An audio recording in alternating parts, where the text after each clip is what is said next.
y'all, it's time for Rolling Dice and Taking Names. In this episode, the guys review Maria, Kamigami Battles, and Oros. Plus, if you want to attend this year's strike tournament at Gen Con, they'll have all the details for you. Or, if you can't make it to Gen Con, just make yourself some spaghetti and throw some dice around in a bowl. Dice in the bowl, baby! Hello and welcome to Rolling Dice and Taking Names. This is episode 291. No Friends Cadmium. My name is Marty. That's the artist, Cadmium. Cadmium is the artist. I was very confused because I saw the title and I went to look up. I said, I can't find a song called Cadmium except something that looked like had an anime type thing. So hold on. I don't know this song. I'm Tony. What was it? I'm Tony.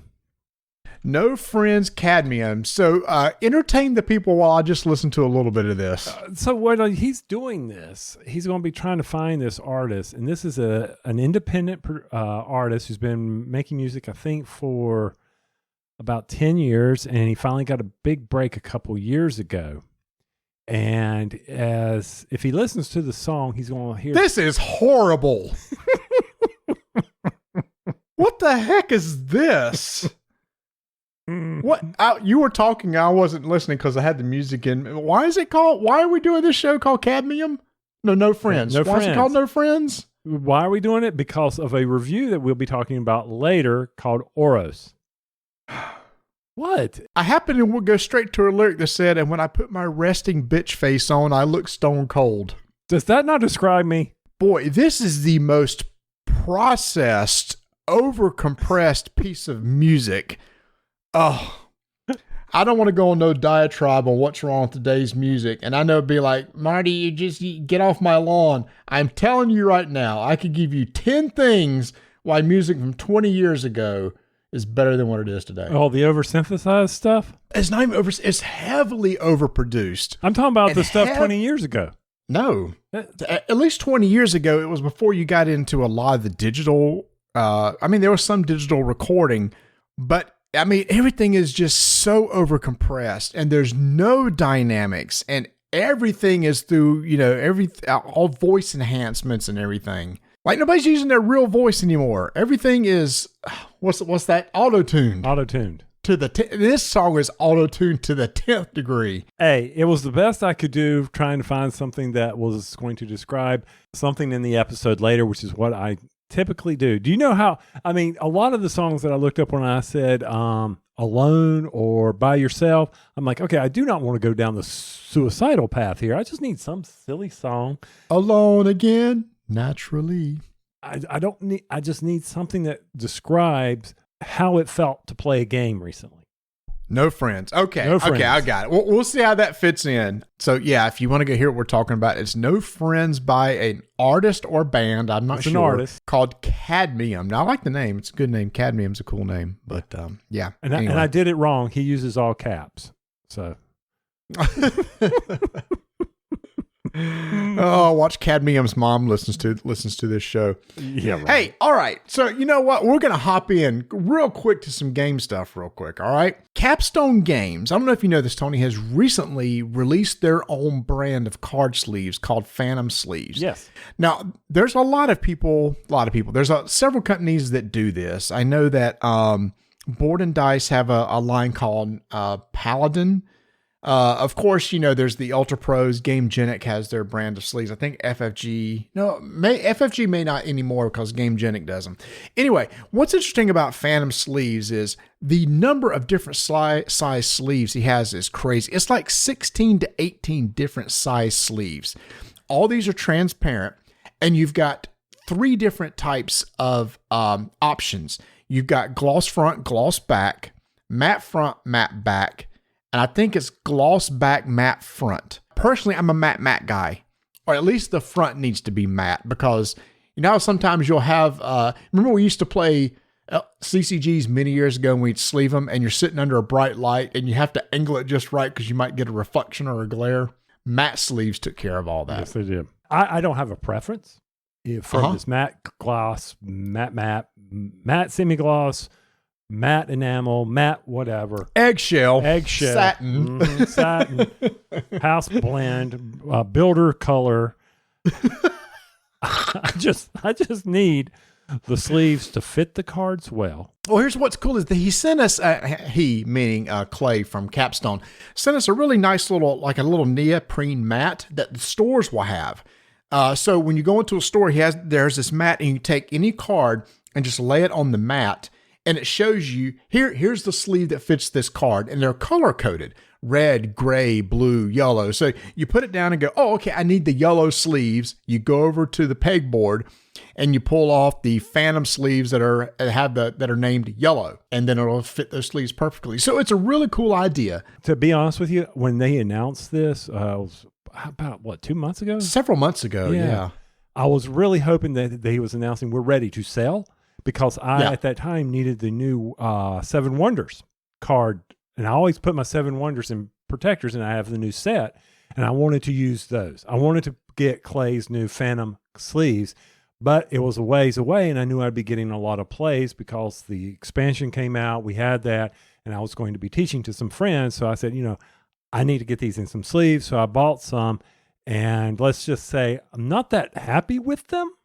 They're okay, but I need something that, when you stack a bunch of cards together, nothing irritates you more than having the cards stacked and then they just slide off. The deck falls off, So I'd be interested to see how those do for the stack test. I'm getting ready to play Arkham Horror, and I actually used his sleeves for sleeving them to see how they compare with some others that I have, and they're about the same thickness for like other LCG sleeves that I've used before. And I just sent you a link. He actually, if you go to the Capstone game website, he has that picture of that. There's an image there that shows how to size them. That's the mat I got. So imagine like a mouse pad with this on it. And you could see it goes, there's like from A to R, different size sleeves. Right. So I need M, the pink ones, to get the Seven Wonders in there. And I like how he says effortlessly shuffling. I can do effortlessly shuffling by just knocking them on the floor. Sure. But I think he means that they don't get stuck. You know how you would sometimes get them stuck on the sharp corners and you tear them? Yep. Oh, that frustrated the piss out of me. And here's what the price is. You get 50 sleeves for $3.99. Whoa. So all of his, it's not bad. That's a pretty good deal. Good deal. Mm-hmm. I asked him, I said, look, if this goes over really well, would you consider selling opaque, colored backs? And the reason why is because a lot of card players, Magic the Gathering stuff, may want something like that for their games. And typically in tournament rules, you have to use opaque sleeves in that situation. He said right now, I'm just focusing on board gamers who want to protect their cards. And regardless of what size card they have, then we have a sleeve for it. Okay. Well, hopefully I will get an order over to Capstone and try these out, because I'm always interested in sleeving up some cards to protect it from those Cheeto fingers. Yeah, especially, and a good one is any sort of deck builder like Seven Wonders, where you're constantly dealing out and messing with cards. So that's a really good one. Now, he was really cool. He also sent us a Rift Force and Watergate. You and I have never played Rift Force before, which is a 2-player card game. We need to check out. He said, I'm sending you these so you can sleeve them and see how they work. It just so happens we already have a copy of Watergate. We got one of the original copies of Watergate, and I absolutely love it.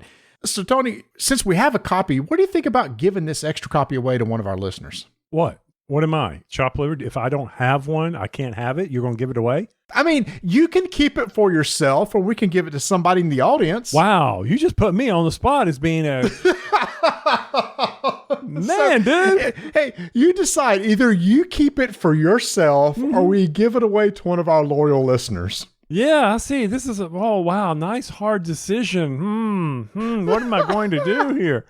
Do I want a game for myself, or do I want to give it to our loyal listeners and possibly convince them to nominate us once again for a BGG for next year? What's more important to me? That's funny. Let's just give it away. We always give. We never take here. Just out of curiosity, would Donna like that game? Donna liked that in that game. I actually have a copy, so that was fun. Okay, thank you. So you're just messing with me. All right. We're going to make this as easy as possible. We've been doing some contests over on our Discord channel.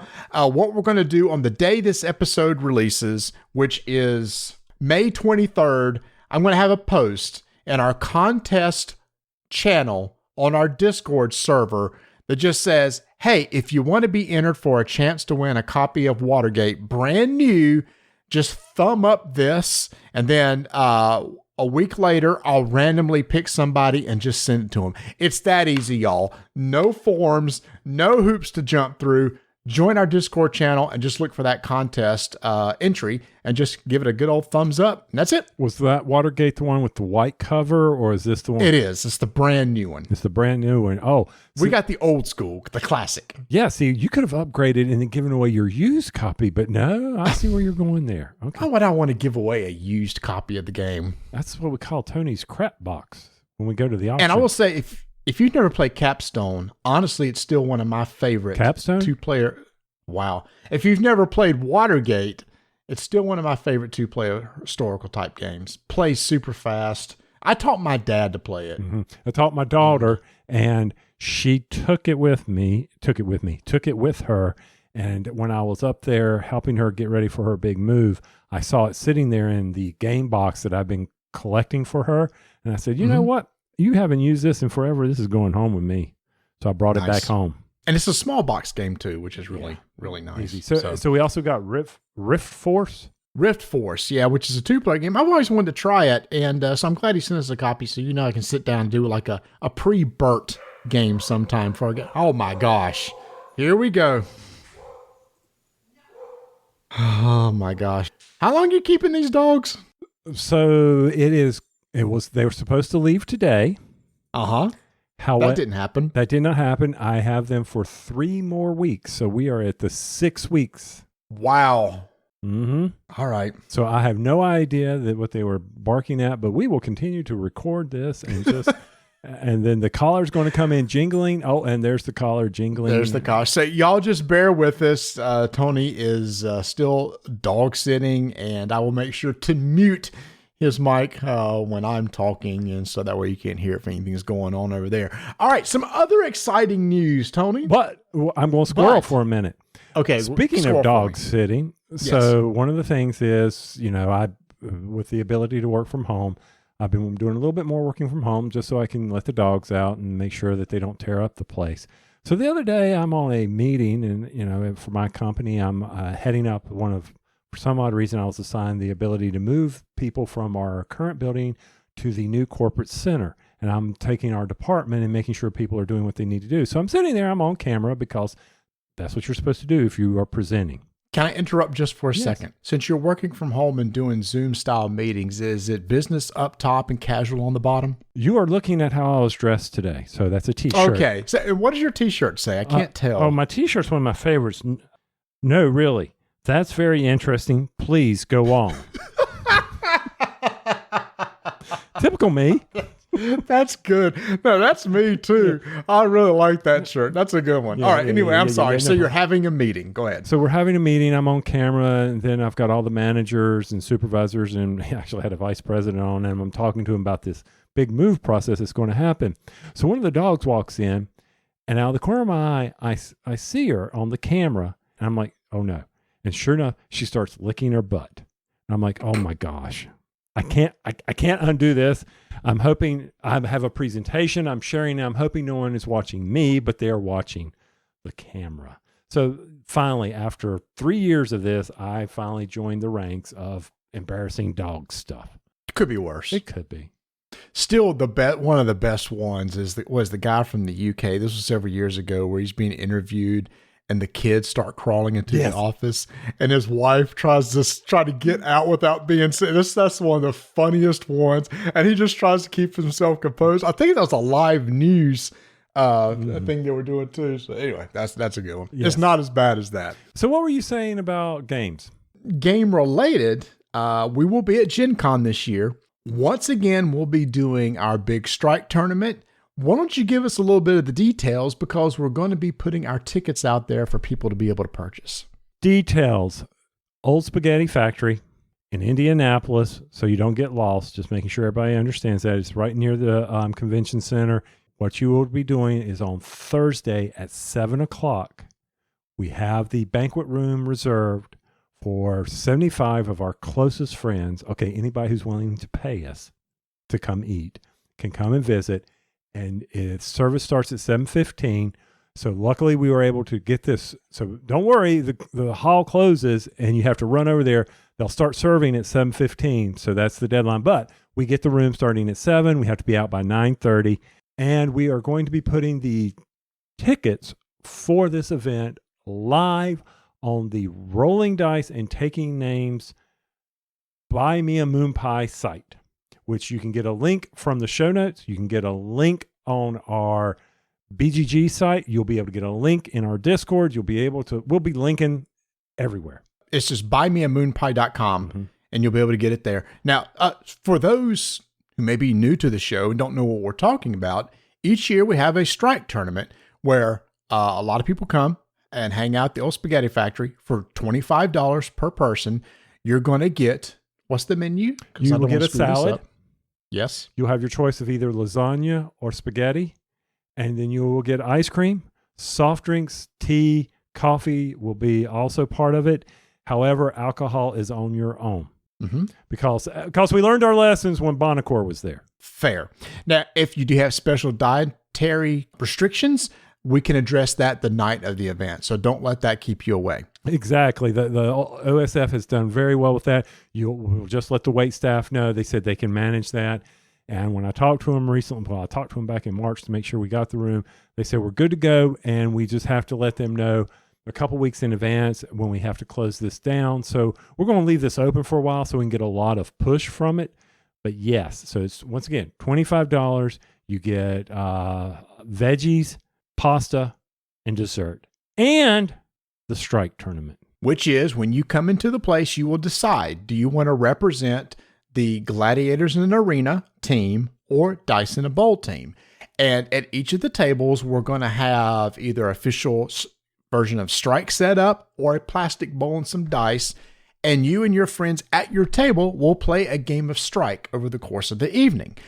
One winner from each of those tables will move up into basically like a semifinal tables and play. And then there's going to be a finals to where we're going to determine this year who is represented, or what shall we call strike for another year. Is it either going to be Dice in a Bowl or Gladiators in Arena? Now, for the first time ever, I'm on the tail end of it being called Dice in a Bowl, first time that we've ever won. So I think that the Gladiators in the Arena are going to be ready to take that trophy back. So come out, represent your team, play a game of strike, get a meal, have a lot of fun, and we will always have some giveaways there. Everybody that walks through the door will get some sort of little gift from Miniature Market. Plus, we have so many amazing publisher friends who give us stuff at Gen Con to give away at the end of the event. So you'll want to make sure to come for that. Yes, I'm excited about that.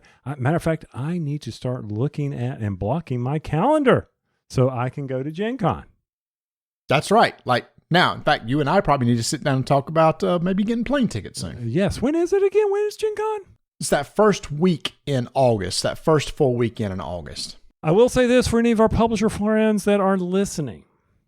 Our usual booth time to help Portal set up, we're free this year. Well, we had said we're going to help Restoration Games set up. Please. What's Davio going to want us to do? Come on. He knows we'll screw it up. It's not him. It's Suzanne and Justin that'll put us to work. Ooh. Okay, never mind. I thought I was going to have some free time. I'm going to be working hard. Okay, no, I'm good with that. We'll be at Restoration Games on Wednesday helping them set up. And then we'll probably do some events somewhere, right? I know we're talking to Miniature Market about possibly doing something with them. And maybe I'll talk to Justin or Suzanne. Maybe we can do a little something over at their booth too. Whoever wants us to hang out. Come on. We're cheap. We're cheap. We're cheap meaning free. and we don't draw a big crowd until we get really loud. We're not like some people. But that's okay. Oh, yeah, Gen Con. So anyway, that's exciting. So I can't wait for Gen Con. So yeah, go out to buymeamoonpie.com. Get your tickets today. 75 tickets will be available. And last year, I think we about sold out. Mm-hmm. So I would expect it's going to be that sort of thing again. Now, before we hop out of here, Tony, I will say I got to play a surprisingly good party game for Mother's Day, which we just had. This looks so good. You posted it in the show notes. I'm like, oh, this. Did you go look at it? Yes. This looks so good. I love party games this supports up to 4 to 8 people. That can be explained in 30 seconds and everybody gets it. Mm-hmm. So this is called Blob Party from WizKids Games. You got 2 decks of cards. You have a category set of cards, which categories could be food, TV, music, movies, history, books. You flip over one of those cards, and then you flip over another card which just has a word on it. Airplane, dog, cat, etc. Each of you get an erasable little pad that you write one word that somehow relates those two together. When everybody's done, we all reveal our words.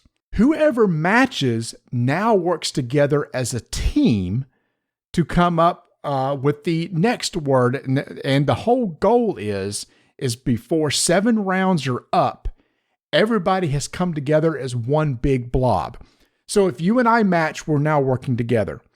The next round, if our answer matches somebody else, they join us. And it keeps going. And again, the goal is to get everybody joined together. So it's one big co-op game. But the cutest gimmick in here is you get a little tin or a little plastic container of like a Play-Doh type substance. Each of you get a little piece of the Play-Doh with a googly eye that is your color. And so when you merge together as a team, you squish your 2 little blobs of Play-Doh together and put the little squiggly eyes on them. And the goal of the game is to have one big blob by the end of the game. And that is the entire game. And we probably played 5 or 6 times and people loved it. When I was reading this is the, I don't want to say inverse of Just One, but it kind of sort of is, because Just One is the same concept where everybody must write down a word, but it all must be different, but you're working co-op to give the guesser what that word is.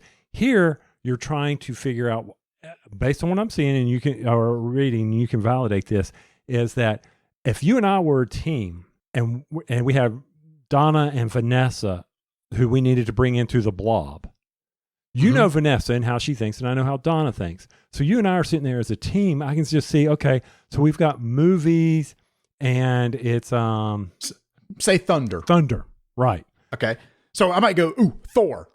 Okay, and you'd write down Thor and show it to me, and I go, yes, Donna's not into this. Okay, and I go over to you and go, how about Grease? And Vanessa would get that. But thunder is too vague because it's not lightning, Grease lightning. And I'm like, that's true. I'm like, oh, how are we going? I like this because we would be, as you bring people in, it's like, he doesn't know it that very well. So definitely one of those couples game, in my opinion. Here's the thing is that, like I said, we played with 6 people and I got matched with different members of my family. It wasn't always Vanessa. My sister and I matched like really quick on some of these. And what's cool is she would go, well, I know what my husband's going to say. And I go, I think I know what Vanessa's going to say. And we try to see if we can get both of them in at the same time. The quickest game that we had was done in 2 rounds. The clue was beverage history. What would you say? Beverage history? Or beverage. Yeah. Beverage is the word. The category's history. I'd go with something like Pepsi. Okay, so you would not do well in this. So 5 of the 6 people said wine, and the other person said beer. History makes history. Yeah. What's one of the oldest drinks ever made? Wine and beer. Well, see, and I'm thinking, what's the history of the Carolinas? Okay, see, one thing we did find, you can't be too specific. It's better to be more general and try to capture more people. But I just think that was really cool. And then in the second round, we were able to bring him into the blob and finished in 2 rounds. Okay. So but we were very close to finishing in actually 1 round, which is neat. Wow, that is pretty. Well, see, I was thinking about your family. Your family's all from the Carolinas. Beverage history. What has the history? Yes, I did. I went an additional Kevin Bacon removed. Okay.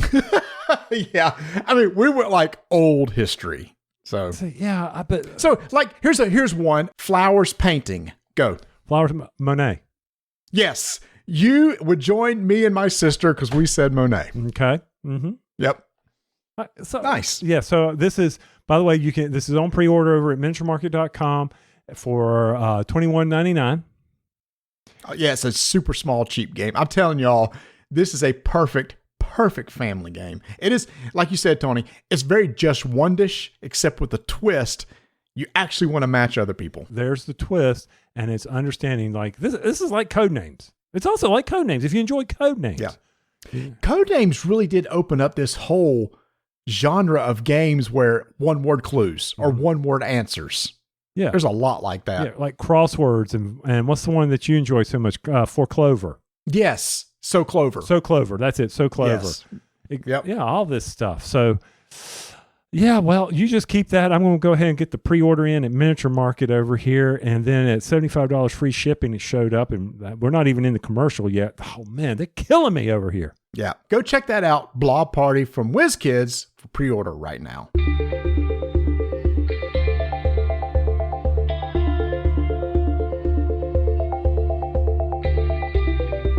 I'm falling in love with this chat GPT stuff. So here you ready for the Miniature Market one, Marty? Here it comes. Oh boy, here we go. All Let's right. do it. Okay, so here we go. Opening scene. A bustling game store with shelves lined with board games, miniatures, and accessories. The narrator. Attention gamers and hobby enthusiasts. Hold on. Let me go back and do sound effects. So here, I'm going to put sound effects, and you just are you just going to read it like it's you're actually in a play? So here we go. Oh wait a minute, do you want me to do the narrator or do you want me to do the opening scene and cut to a close-up shot? It's got all this stuff in here. It's hilarious. Oh really? So it's actually written it out like a script. Well, here, at least I'll put in what I can based on what you're doing. All right, go ahead. So I'll just start over. Opening scene.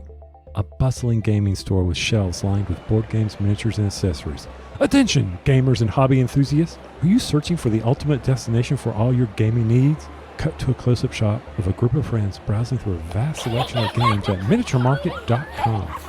Look no further than Miniature Market, your one-stop shop for everything tabletop gaming.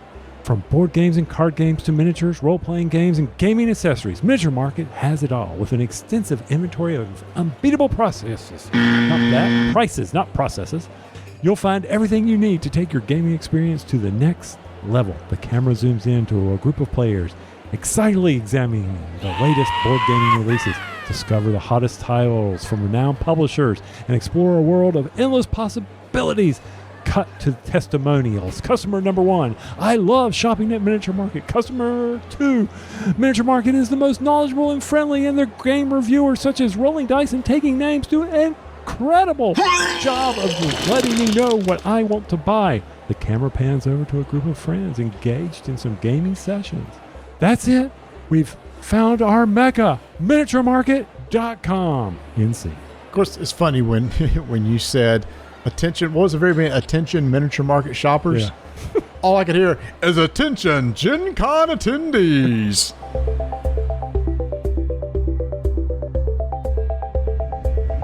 So the next game we got to the game night table was Oros from Lucky Duck Games, designed by Brant Reckenhoff. Quack, quack. I appreciate that. You know, when I start these and you do things like that, you just throw off the track. And there is not much to throw me off. You know that, don't you? I can squirrel in a second. Do we need to start over? No, we don't need to start over. Okay. This is just typical. So typical. All right. You're not going to win this game with victory points. I just want to start off by saying that. It's true. It is true. You do not win with victory points. You do not win. You win with knowledge. Exactly. Knowledge points. And I'll go ahead and spoil it right now. I'm clueless. I'm knowledgeless. When I played this game, here is where the song tied in. Right now, I'm just going to go straight to it. All right. What was the song again? Oh, good gosh, no friends. Okay. If you are not with everybody else on this board, your life is going to be miserable. If you not with everybody else. Oh, yeah. So there's a board in the middle of the table with a bunch of tiles on imagine that. There's a board in the middle of the table. Yeah, but here's the thing. It's with tiles, and you have your followers that are on these tiles, and you're saying that you were off exploring one section of the board by yourself, and all of us were together. Without talking about the game. You got to be with the group.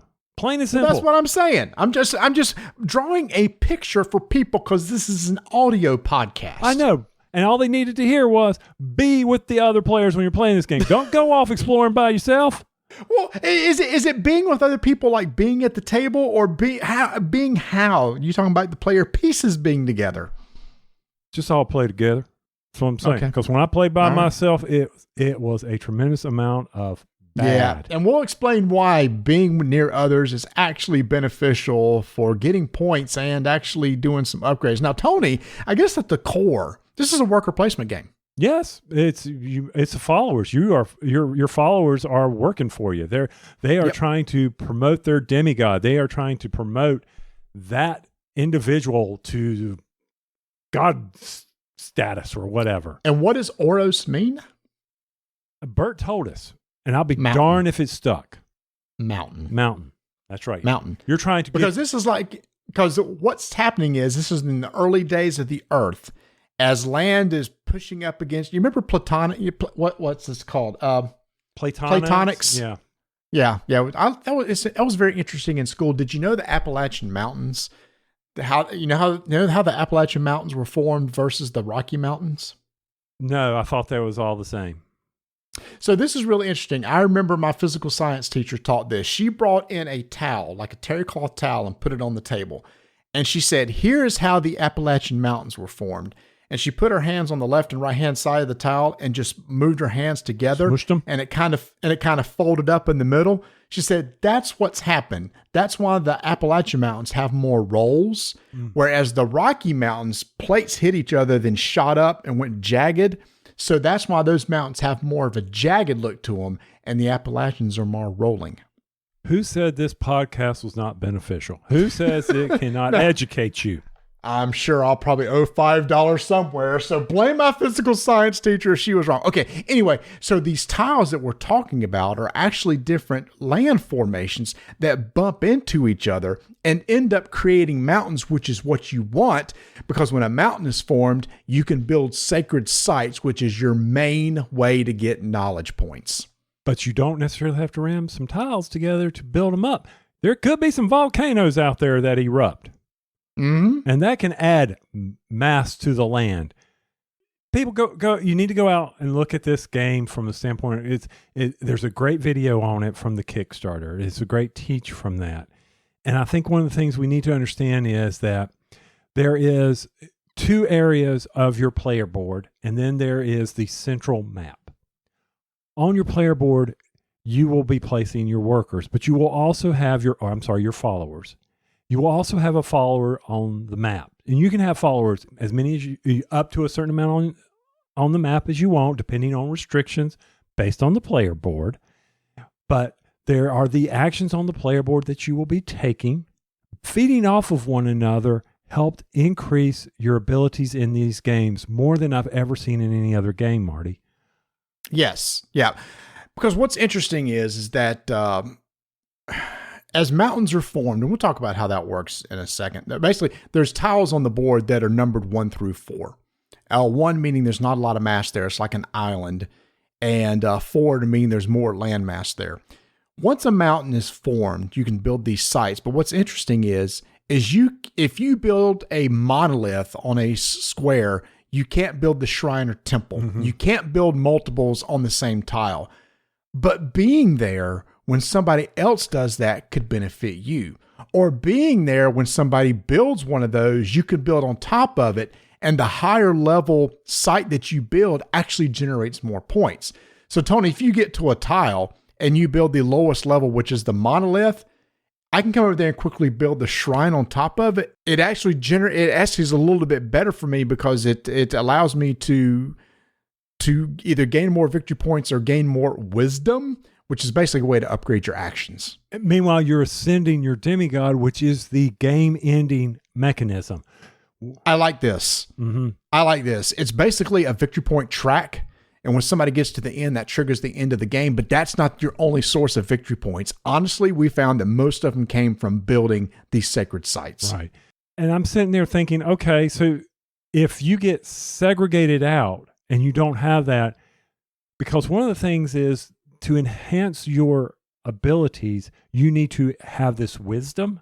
And you're moving up these markers that are allowing you to do, okay, let's talk about, first off, moving tiles. And if we go into how you move tiles and things like that, without seeing this, people are going to get lost. But you can move these tiles, and as you move up, you can move either on the initial 3, or if you increase your knowledge, you can move just 2. Wisdom. You're going back and Sorry. forth between. Wisdom is basically upgrading your actions to make them better. Knowledge is victory Thank points. you. Okay, go ahead. Yeah. See how confusing that is? Look at that. It's happening. Well, it's not really confusing. You've got 6 actions, and everything is upgradable, and it's upgradable through wisdom.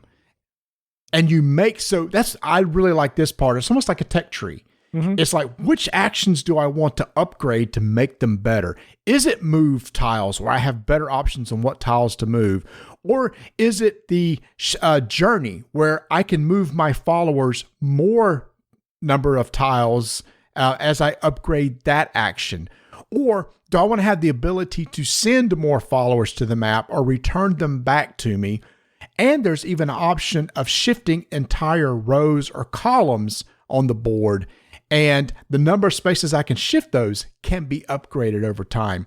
But at the top of all these actions are straight knowledge points or victory points. You get to the top of the actions, they give you game ending victory points, which are crucial. And with the not with the player boards, I'm sorry, with the regular game map, when you're shifting these tiles and moving around, they can wrap around, they go off one edge, come back in on the other edge. That was confusing. So we probably spent a lot of time in the rulebook at the very beginning of the game, the first game that we played, understanding how tiles move. Because you're right, Tony, they wrap around from, if they go off one end, they come back in on the same row, but there's also a concept of them going around the board. You know, if you move the extreme column or extreme rows, they rotate around the board as opposed to shifting off one side and coming back to the other. So that was something that we had to go. And then you had to understand, if there's a mountain tile in one of those rows, it can't even be moved at all, because you can't move mountains, well, unless you happen to upgrade one of the actions which lets you shift a mountain. So there was all these things of how this works. And the volcanoes, Tony, oh my gosh, it took us forever to figure out how volcanoes work. Because one of your actions is either to form a volcano or erupt a volcano. Volcanoes have level from 1 to 4. If you erupt a 4, lava spills out over the edge and into neighboring tiles. And what it's trying to do is trying to build up the mass of a tile. So if a volcano spills over to a level 2 tile and it's a 4-level volcano, it's going to max out that level 2 tile to a level 4, leaving 2 lava spilling over to another edge and filling up other tiles. That part took us quite a while to make sure we understood how that worked. Because you could split the lava depending on where it is and how it filled things up. So we had to debate that. And then when we were moving the tiles, and this is what dawned on me 2/3 of the game through, when you're moving the tiles, not shifting, because shifting is different than moving. The tiles are grouped so that you can move you'd have to move 3, or you would move 2, or you would move 1. And you pick, as you advance your wisdom, you get those options. The tiles can either all slide together in a row, or they can move in a column. And I kept forgetting the column part of it. I kept shifting them in a row. And I'm like, and so when I did it in a column, everybody's like, what are you doing? I'm like, hey, I'm moving 3. Each of them only, this in a column format instead of a row. And I separated some islands, and it was I'm out there. I had no friends. I was Tom Hanks. I was Castaway. You're all alone on an island. So the whole moving thing is interesting, because if you collide into another tile, those 2 tiles merge to make a bigger tile. So if a level 1 tile and a level 2 tile hit each other, it's replaced with a level 3. Mm-hmm. And if a level 2 and level 3 hits, it maxes out to a level 4. Your goal is to crash or merge 2 level 4s together. That's what forms the mountain. Once that mountain is formed, people run over there to start building their shrines up, or their sacred sites up, to generate those all valuable victory points. Because as your wisdom increases on each of these sites that you build over the course of the game, at the end of the game, you're going to count the number of these different types of pieces you've placed on the board, multiply that by the victory points of where your wisdom marker is on that particular track for that building, either monolith, shrine, or temple. Mm-hmm. Now you start out with just 3 followers. As you move up in wisdom, you can, if you move up all of them to an equal point, a new follower comes on the board. Advance it again, another follower comes onto the board. And so sometimes you may not be in perfect position with your followers, and you may block one of your moves. So you've got to keep that strategy in play. You may want to send them out, send them to study, which will get them off of that board to free up some actions.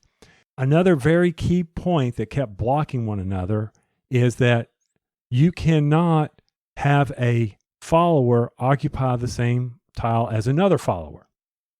That's against the rules. Oh my gosh. Unless there's levels on there which are generated by the sacred sites, and then they could each be on their own level on the same tile. Or if there's a follower on a tile and you're on a tile and you collide those 2 tiles together, then both followers can be on that tile. Yeah. So there was all these edge cases that we were constantly trying to figure out, wait a minute, what happens in this case? And we'd be jumping back to the rules. This game really threw me for a loop because when I first saw the board and saw the rules, I thought, oh yeah, heck yeah. I love it. I got a player board. I've got 6 actions I can take. If I have a follower in an action, I can't take that action again until I move that follower off there. Perfect. Shift, slide, whatever. Let's go, baby. I got this. And then we started playing. We're going, wait a minute. What happens if this happens? Wait a minute. What happens if this happens? Well, this is going to happen. What happens? So it's all these edge cases that we kept running into that we had to stop and go back and read the rule book. Mm-hmm. But it's, to your point, it's not complicated. It's not. You just got to walk. No, it's not. It's the edge cases that took us a while to figure out. The actions are pretty straightforward to figure out. It's the what if. It's the if then that we kept constantly having to look up. We got it. We eventually got it and figured it out, but there was a little bit of learning curve for that stuff at the beginning. And even with some of the volcanoes, when 2 volcanoes collide, it was just, you have to put that, well, if 2 volcanoes collide, it's not like they're going to build up. Well, yeah, they do. Well, what if you get to a 4? Well, a 4, if a 2 and a 3 collide together, they become a 4 and a 1 on the same tile. That's a special edge case. But if 2 tiles collide, nothing is stacked on top of it. Oh, if you vacate this space. Yes, there's a lot of nuances to this game that we kept running into. But when I say it's not that hard, meaning after the first play, you'll be like, boom, okay, I understand how this works. But if you got a new player, you're going to run into the same issues. And again, the shifting of the tiles is odd when you see it happen on the board. One set of tiles may rotate around the edge, another just lifts column or row. So it's all that. Look, I enjoyed my time playing this game. I really did. I think all of us kind of synced up, meaning me, Bert, and Mark realized we kind of wanted to be near each other because if somebody started building up if once a mountain was formed, we wanted to jump on there to make sure we could build one of our sacred sites. I love the fact that if you build one of the pieces of your sacred sites on a tile, you can't do any more.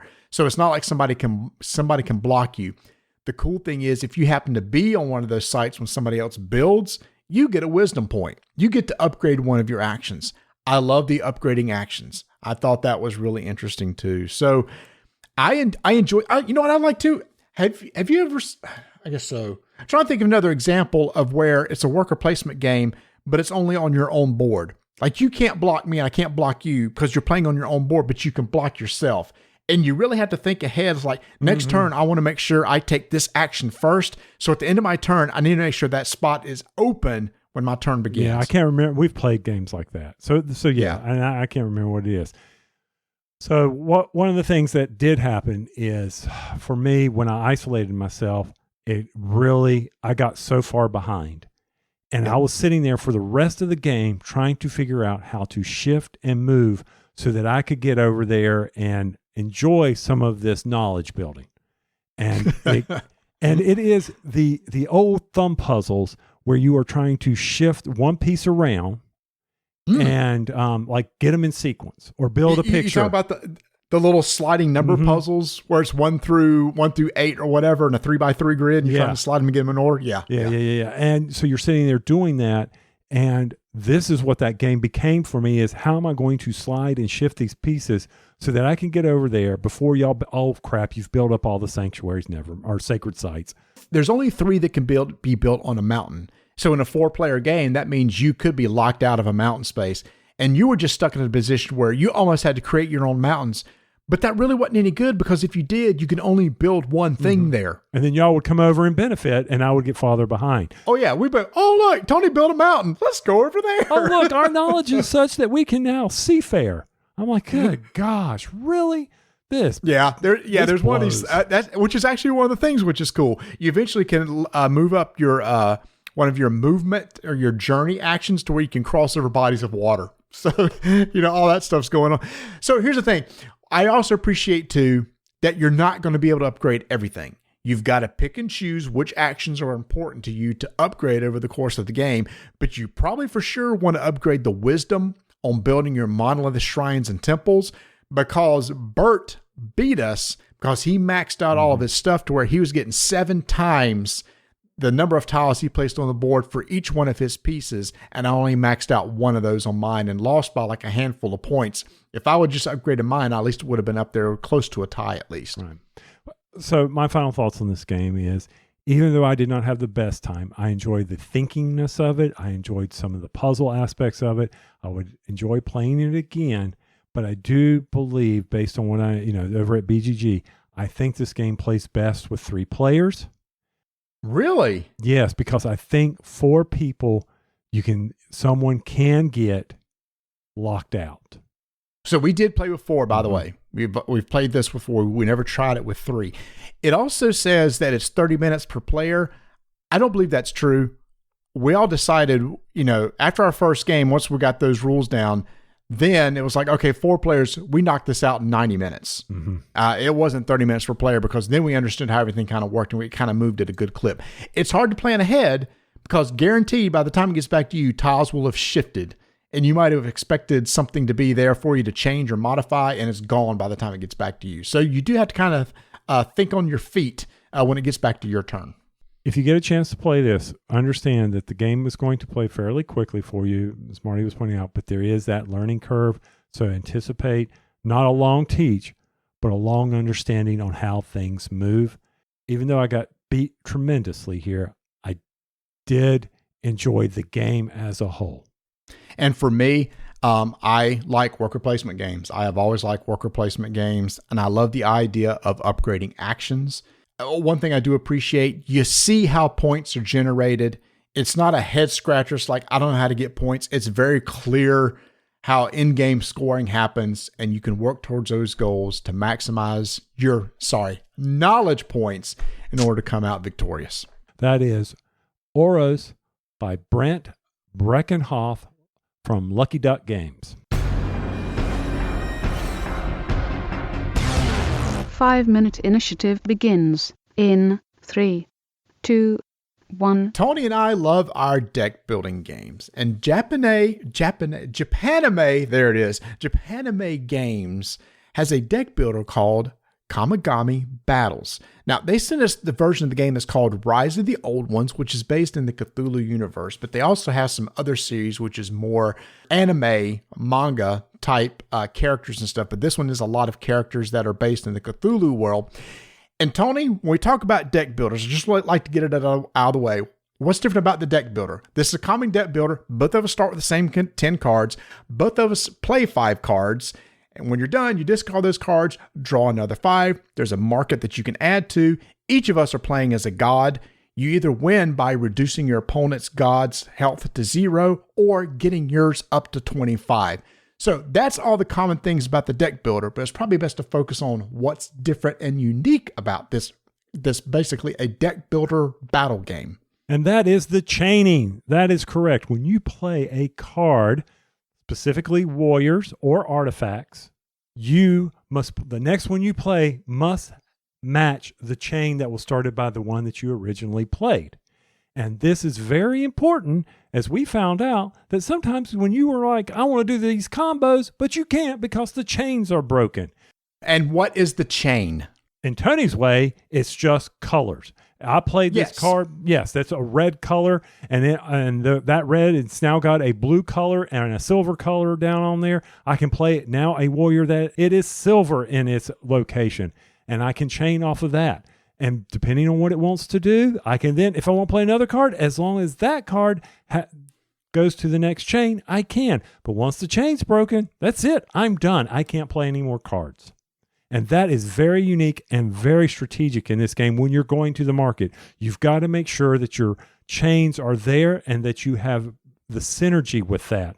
So when they design this game, you're sitting there thinking, okay, well, how am I going to get these combos going?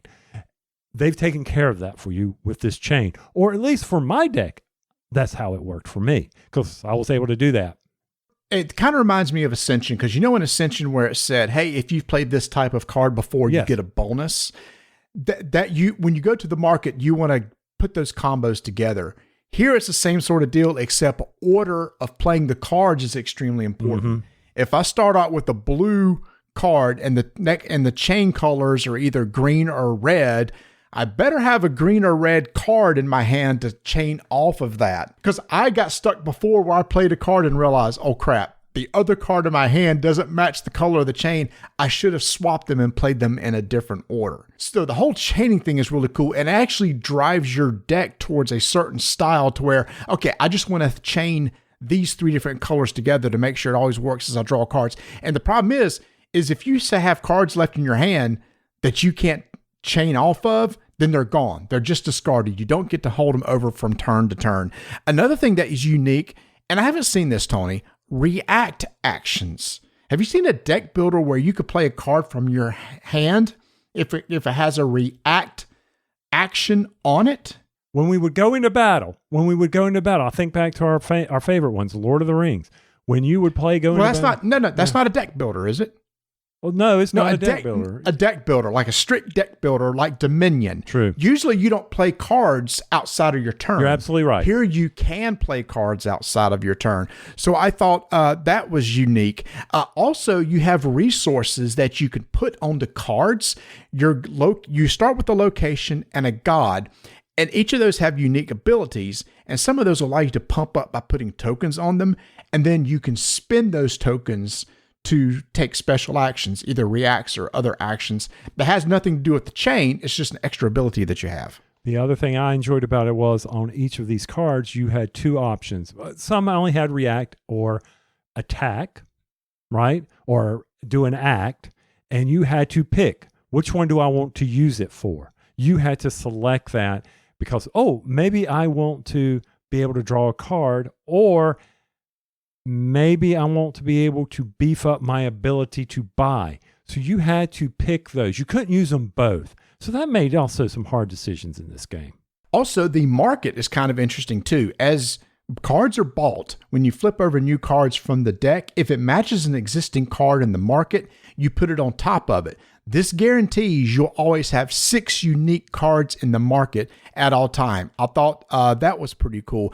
And speaking of the market, when you buy cards in typical deck building fashion, they would go to your discard pile. Here, it goes on top of your deck. Why is that good? Because if you have enough resources, and by the way, the cards can generate resources as you play them. If you have enough resources to buy a couple cards, you make sure to get 2 that can chain off of each other, put them on top of your deck to be drawn into your hand next turn. Now, not everything is rosy here. I will say that one of the things I found out as we progressed along the way, let me back up a little bit. One thing that is rosy is the ability to get rid of cards or dead cards in your hand or hands you no longer want. You could definitely banish them. There was plenty of opportunity for that. That is one of the things I look at deck builders for. But here, as we continue to move along the game, I found it to drag along a little bit because, I had gotten to the point where I think I just was rinsing and repeating, but then again, I did not see all the cards in the market. I decided I did not want to go to the market and buy a bunch of cards anymore. My deck was done. And I think that limited some of the actions that we saw. I also felt that I was limited. There was only a few attack cards to knock down your hero, but very little for me to pump up my hero, like you said. Yeah, so that's a very good point. I kept looking for a card to actually perform attacks, and attacks are very straightforward, by the way. You may have an action on your card that says attack with a value. I'll play that. I can play any react cards to that. Tony can respond, and basically we compare numbers. He has a defense value, compare the attack. The difference is can be placed on either the location, because you can deal damage to a location and remove it, and those are usually pretty good, or go straight to the god to deal damage there. I think ours dragged on a little bit longer because I had a way to pump up my god and regenerate health. So you knock him down, I just build him back up again. So it was that sort of thing. Now, this is a game that has a lot of expansions. Like I said, this is the Cthulhu version of the game. They have expansions that you can combine and make your own market. So you can combine multiple cards from other expansions and build your own market deck. So if you want to have more attack cards, you can. It's almost like Dominion, where you can mix expansions together to create the market. So from final thoughts on this game is, if you enjoy a deck builder, enjoy that artwork, and the chaining is different, then you may want to check this out. Marty? Yeah, so this plays 2 to 4 players, and you can, it plays up to 6 players, and you could do teams, and 4, you do 2 versus 2, 3 versus 3. I think the 1 versus 1 is probably the most fun because you're just doing the head-to-head. Otherwise, it's kind of a free-for-all. The art style is very much manga. It's in that style that you would see on anime shows or manga books. So if you like that format, that style, it's very colorful. I enjoyed the art. I think it looked really good. Kamigami Battles. This is the Rise of the Old Ones version from Japanime Games, designed by Rich Gain. 5-minute initiative is complete.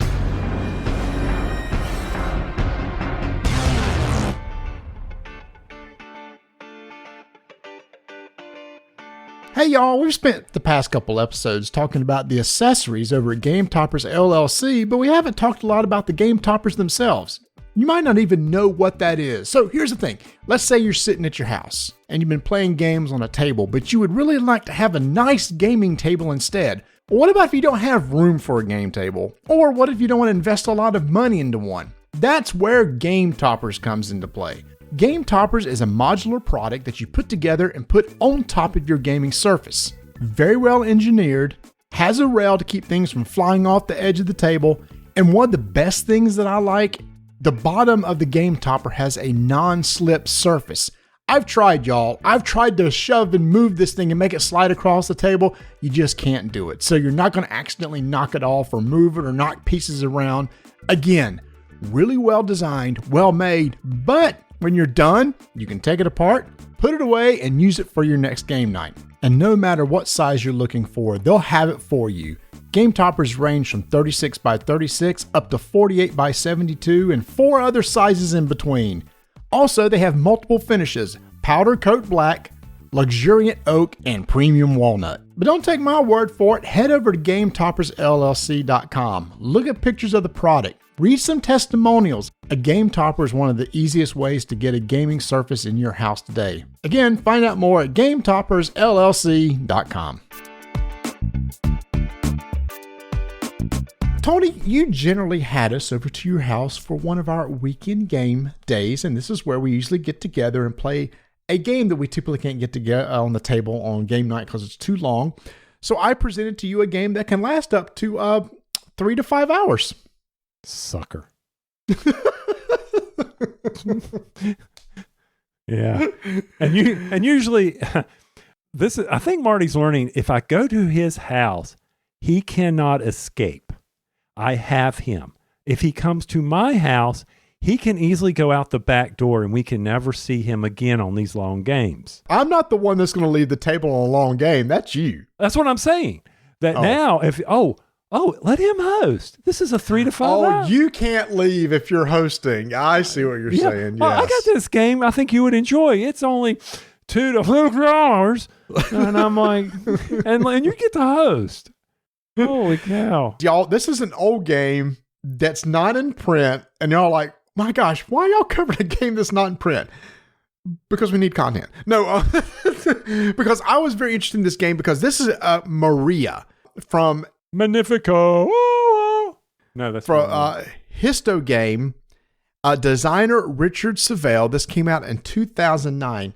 Now, the reason I even know about this game is because back on SD HistCon Online, I hosted an event with Candace Harris, Sam from Lord of the Board, and David Thompson about historical games. And they all recommended to me, I think it was all 3 of them, or at least 2 of them did, said, you got to play Maria.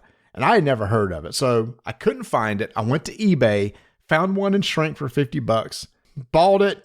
And I said, hey, guys, I got a game for us to play because it only plays up to 3 people.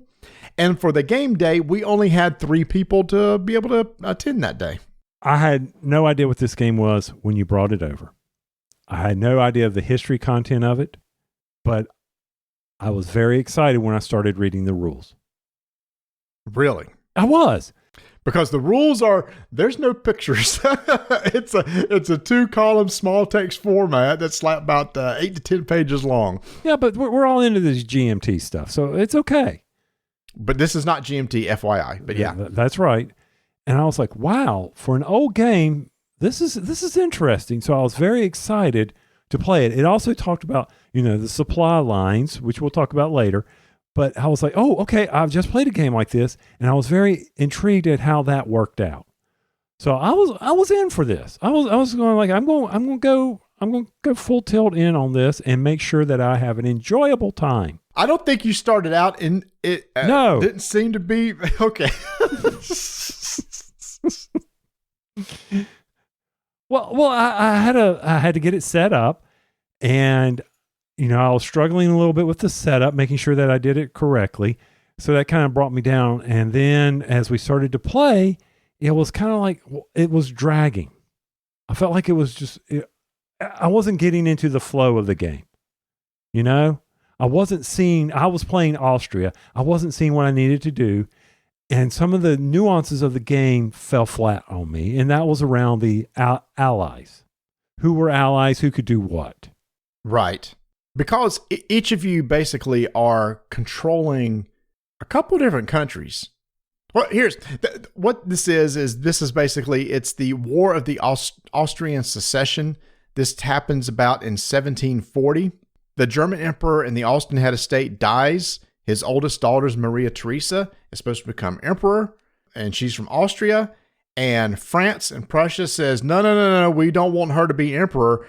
And thus, combat ensues between several different countries, Austria fighting for her to stay there, and the other two fighting for her to leave. Basically, you have one person playing major powers, such as France and Bavaria. That was Bert. Mm-hmm. I was playing Prussia, Saxony, the Pragmatic Army, and you were playing as Austria. Mm-hmm.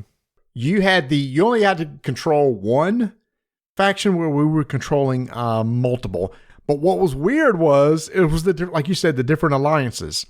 I was actually controlling Prussia, who was against Austria, but I was also controlling the Pragmatic Army, who was allied with Austria. Yes. But you were going up against France, where Prussia was allied with France. And it's 2 separate maps that are going on there. And that's one of the things you had to keep straight. I didn't have a big issue with that, other than I felt like as Austria, I was fighting multiple fronts. Sure. And it felt like the way it was supposed to be. I had no allies. Even the Pragmatic Army did not feel like an ally to me, because you were doing them because you were too busy on your side of the world and not helping me on my other side to help me battle back France, because you were trying to just decimate my northern border, and I had to get my armies up there. And I think that's where it turned for me. After 2.5 hours, it started to turn. Things started to click for me as to what I did wrong in the initial 2.5 hours. But I never felt like the game was lost. You know how after 2.5 hours, it'd be like, oh, there's no way I'm going to win this. Right. So how do you win? Each of you have a pool of victory points that you're trying to get on the board. That's it. Once your pool is empty, the game just immediately stops. And there's multiple places to put them on the board. Typically, it's going to be through conquering. Each of you have these generals that you're going to be controlling.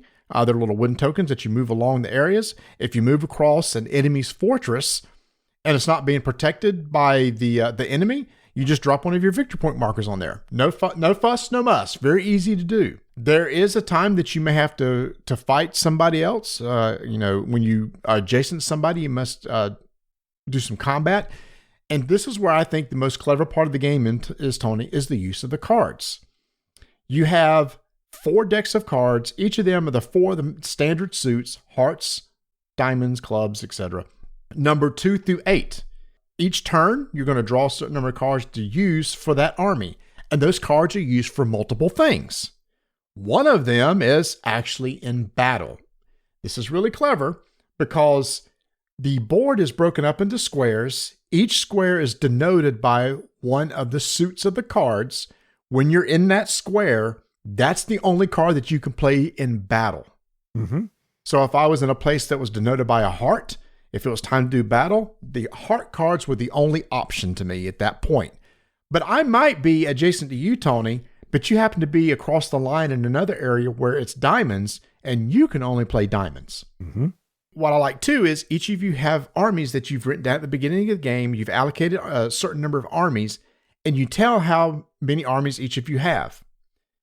And whoever is in the negative, let's say Tony's down 2, he has to play a card from his hand to get up to 0 or positive number. So he could play like a 2 of diamonds where it's 0. Let's make it better. He plays a 4 of diamonds and he's at +2. He has to stop. Play comes back to me. I'm on the heart side, so I have to play a heart and try to swing it back in my favor. We keep going back and forth until one of us says stop. Whoever is in the negative loses that many number of units and has to move that far away in retreat. And that's where a lot of the strategy comes in, Tony, is because if you're within 3 of a fortress, you can still protect a spot. Mm-hmm. So if you can manage to maybe only lose by 1 and only have to retreat 1, you still might be protecting a fortress and keeping your enemy from getting it. That was the game right there.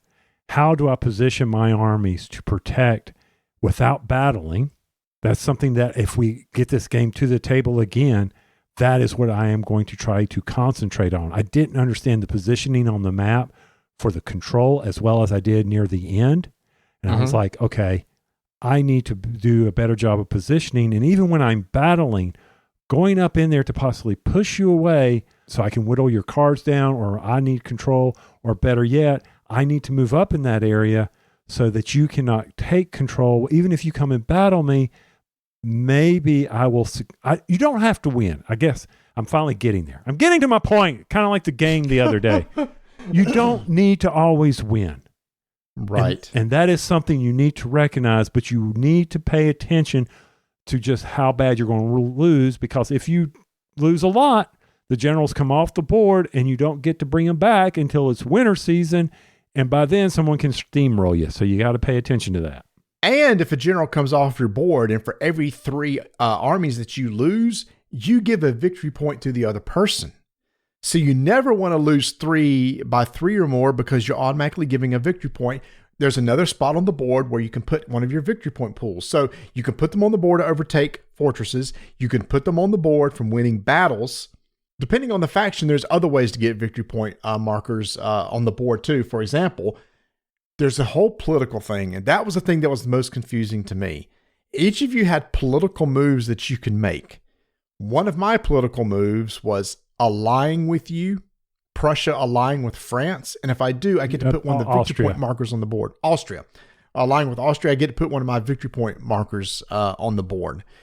Another thing that was really interesting too is talking about political. At the very beginning of the round, these 2 political cards came out that would affect these political tracks on the board, which could positively or negatively affect each of us. And we bid on those. This is where the cards come into play again. Whoever won the last battle would pick the suit that has to be played to bid. You each secretly bid a card. Whoever has the highest value card gets the first pick of one of the 2 political cards in play. You can either use it or actually get rid of it because you don't want the effects to be even triggered at that point. So there's a whole nother aspect of that, of trying to use the cards for political, but you also use the cards in the winter phase. Every 3 action there's a winter phase. You can buy more troops for every 4 points of cards that you spend. So let's say I spend an 8, that cost 4 points each. I would get a troop back. Mm-hmm. So I can spend cards out of my hand to add troops. I spend cards to bid on political intrigue. I also spend cards to fight. And the cool thing, supply. How did supply work, which I thought was really clever too? So this was when I was reading the rules, the supply chain. I'm used to having to track a supply chain back to a city or state or something. But for this game, you actually have cubes on the map that are moving with the armies. They don't move as fast as the armies. Imagine that. They're wagons, they're horses pulling the wagons along and trying to bring up the ammo and the supplies to the army. And as long as your generals are within 6 cities of supply, they are considered to be in supply. And that is very important, because if they are not in supply, the general flips over, he loses a troop, and he can't go conquesting. He needs to get back in supply, because if he doesn't get back in supply, worse things happen to him. He loses 2 troops next turn. That's worse. Yep. That's what I'm saying. It is worse. It is worse. But what's also interesting, Tony, is you got to control 2 guys called the Ussers. Hussers? It was a couple cubes. The Hoosiers. The Hoosiers, yeah. That you could put on the board. And if you were to position those on the board to be between a supply chain, a supply cube, and a general, then that general, in order to be supplied, must pay in cards the number of spaces he is away from that cube. So you, as the Austrian, could put down these pieces on the board to make us spend cards because you've broken our supply line. Yes. And all of us could take our general and march through someone's supply and wipe it off the board. Yep. And then and he had to pay to get it back on the board. But before he can, he would then, how all his generals would be out of supply. Yep. And we just heard what happens there. That's one way to throw down the conquest or slow it down. And we're only talking here, y'all. Starting out the game, I only had 1 cube of supply. So that means every general is kind of tethered to this 1 cube. They can't move that far away. I think that's brilliant. That means you just can't send the general off the other side of the map to conquer somebody where nobody's there. They've all got to stay within range of supply, which I think is a brilliant design way to make sure that you just can't spread everybody out real quick. They've pretty much got to stay together. Now, and it was different for the different countries. Marty's, for instance, just had the 1. But if you are in your motherland, you are always in supply. You don't have to be tied to the cube. So these are the nuance rules that as you play this game, you have to get down. You have to recognize how they all impact the game. And that brings into the heavy strategy of this game. For a game this old, I was not expecting that heavy of a strategy. I know we've said a lot, but literally on your turn, your generals can move either 3 spots if it's on a road. If it's on a major road, they can move 4. Mm-hmm. The supply cubes can move 3 on a major road and 2 on a minor road. That's it. So during the movement phase, you just move those. If you walk across something, you might be able to take control of it. If you're adjacent to somebody, you're going to fight. That's literally what mainly goes on in your turn. This other stuff about political and all that stuff, that's outside your main player's turn. Playing your turn's very simple, but the strategy's very deep.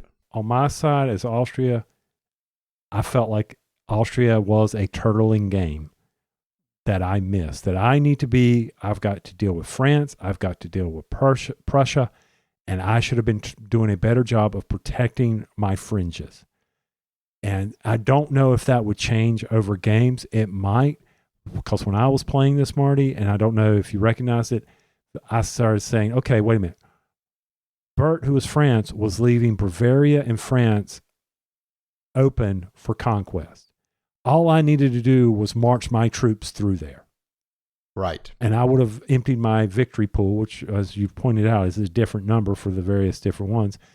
And you kind of stopped me from doing that with your little pragmatic army, because I was trying to move quickly through France, and all of a sudden you got in my way.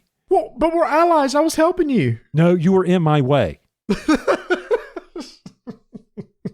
Meanwhile, you're over there decimating my areas, and Bert's coming in, and and y'all two aren't going to fight each other.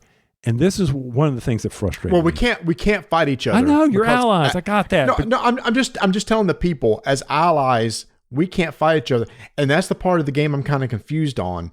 I was kind of running ahead a little bit, and Bert was like, "How is France? Can I stop Prussia?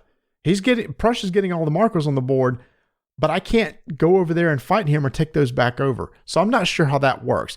Every other way kind of worked.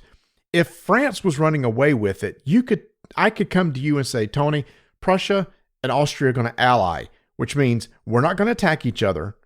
I can actually take some of my victory point markers that's in your area and remove them out of the supply, which is good. Mm-hmm. Means out of the supply means I ain't got to worry about those anymore. But we're not going to fight. You focus on France. And as me playing two different factions, I could kind of control both sides. I don't know how as France do you control Prussia getting a big lead. You have to get up to the northern and block you off. He would have had to have come across the north. Block me off out. We're allies. He can't do anything. We can't do anything. He can put cubes in the way. If he puts generals in your way, blocking your path or taking over areas. I guess. That's why I'm actually in the process of reaching out to people that's played the game and say, in this scenario, what's the strategy for France? Let's say Austria and France are looking at Prussia almost out of victory points. Austria can obviously fight them, but how does France help? I don't know.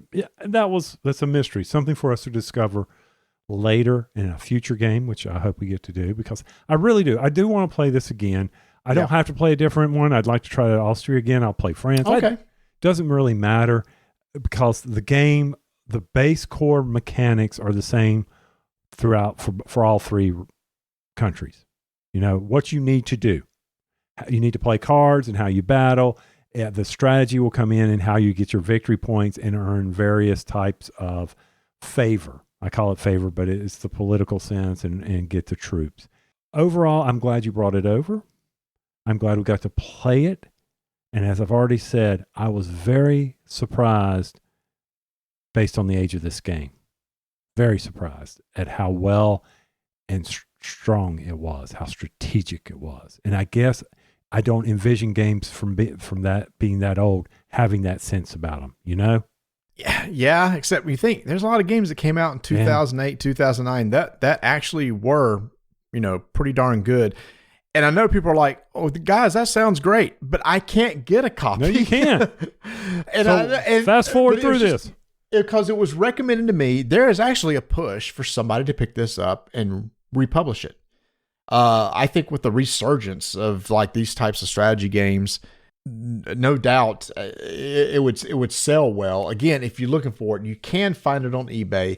It is 3-player only. You are talking a 3 to 5 hour commitment, but I'm the same way. I'm really want to play again. Ever since we've played, it's one of those games that I keep thinking about, and it's now itching my brain because I want to try it again. I want to try something different because the core mechanics are easy to understand. It's just the strategy behind it and the alliances and everything, and it's really clever how it works. In fact, I'm looking at BGG right now. It was nominated in 2010 for the best war game.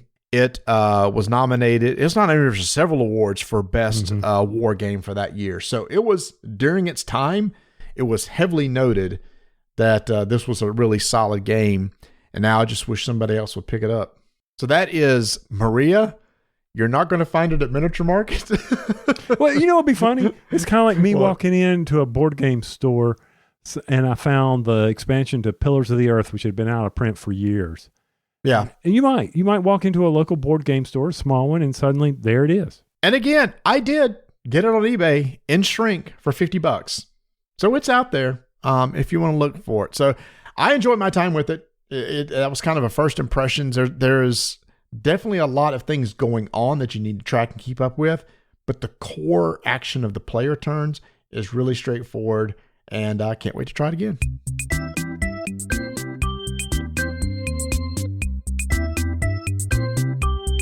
ShopPortalGames.com, where you can go over to that site and back now on GameFound Thorgal, the board game, as well as check out all his other new additions, such as, did you get a copy of 11?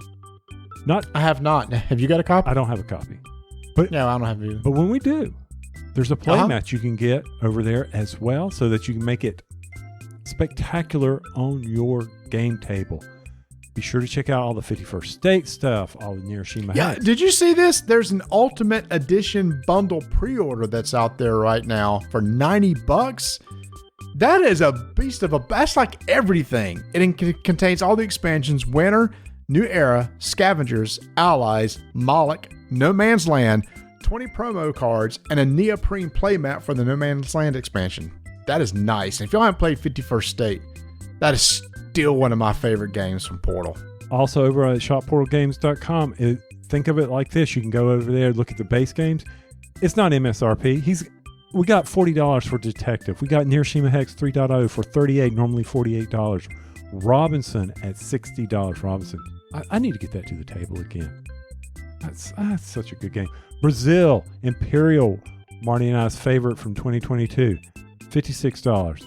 Be sure to head over to shopportalgames.com for those incredible deals as well as exclusives on their website. All right, as we record this, the Behemoth was released by Nintendo. Oh my gosh. Tears of the Kingdom, baby. Tears of the Kingdom. I did not pick it up. Me either. Yeah, I'm going to hold off on it. I'm going to hold off on it for a while. Maybe it'll be one of those Christmas sales 4 years down the road or something. I don't know. I know our Bert in our play group, he took a day off. He was sick, and so did a lot of other people in the world, didn't they? Yeah. In fact, I saw Plat Hat Games tweet that the office is shut down today as we're cough come down with Tears of the Kingdom disease or Tears of the Kingdom itis. And so I thought that was cool. Hey, I've done that before. I've taken a day off vacation to enjoy a video game. I thought it was cool seeing all the midnight releases. I told y'all at game night, we played on a Thursday night, and I went over there to get my $5 gift card for the month because of the GameStop Pro program, whatever it's called. When I went in there, there was a line of 6 people there to go ahead and pay for their pre-order because they were just giving out numbers. That night, you should have already paid, and you just come up with the numbers, show it to them, and you walk out the door. And I saw videos from all over the place of lines and lines of people doing this at stores and GameStops, and I thought that was cool because personally, I enjoyed going to midnight releases all those years ago. Yeah, I know I'm going to eventually get it just because I enjoyed Breath of the Wild. Mm-hmm. Okay. But so I'm going to squirrel for a minute. So if somebody in the neighborhood is downsizing and they put up for sale for $100, yes, a working Nintendo for $100, I think you can get it cheaper. Okay. Unless they include a lot. Do they include a lot of games? Yeah, it included Mario 3, included the Tetris that came with it, which is not the one that's so expensive. It included one of the Zelda games and things like that. And I was looking them up, and I'm like, yeah, I think I'll pass on that. I think I got enough video games that I'm not playing now. Actually, Tony, looking on eBay, no, $100 is about right. Actually, some of them are going for higher than that. Yeah.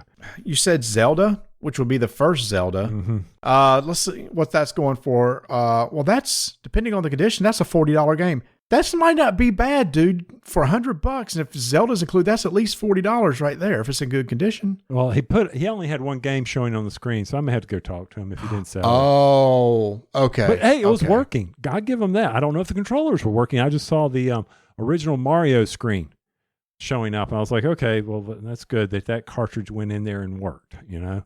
Super Mario 3, that's not that expensive, $20. Yeah. $10-$20. Once again. So this happened to somebody was the future son-in-law came and my daughter bought him for graduating all his Jag stuff, bought him a PlayStation 5, and he tried to set it up at the house. He hooked it into a TV, and the TV couldn't have the right resolution. I was laughing about that. I was like, okay, well, at least I got a TV that could play the Nintendo.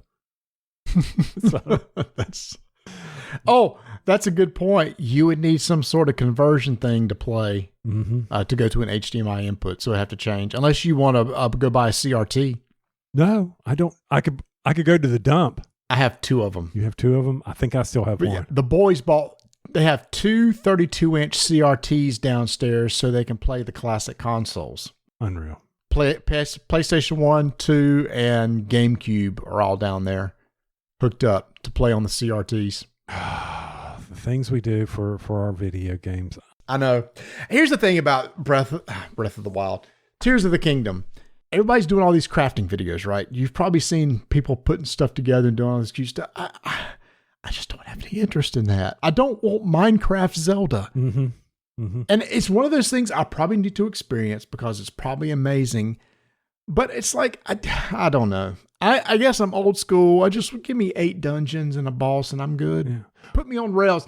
I actually don't mind being in a semi-rail system for a Zelda game as opposed to an open world, but that's me. If I need to craft, I'll play my daily Guild Wars and go to a crafting station or the Mystic Forge and try to figure out some recipes if I want to craft something really, really cool. And I'm just like, oh, I did not realize just how deep that I curse you for getting me back in that game. I curse you. Oh, my heavens. Still don't understand why you don't at least hit me up and say, I'm going to get on. I'll come play with you. Because by the time I am in and out before the message would even make it to you. That's just it. I play for 20 minutes. That's what is so great about it. I will get in. Like, I've been doing my dailies now. I've started doing the dailies, jumping around the map, doing things like that. And I didn't realize that you get gold for doing that. And I'm like, that's how people have all this gold. They go out and do all these dailies for nothing. How much gold do you get? If you complete 3 of the 4, you get 2 gold. Okay.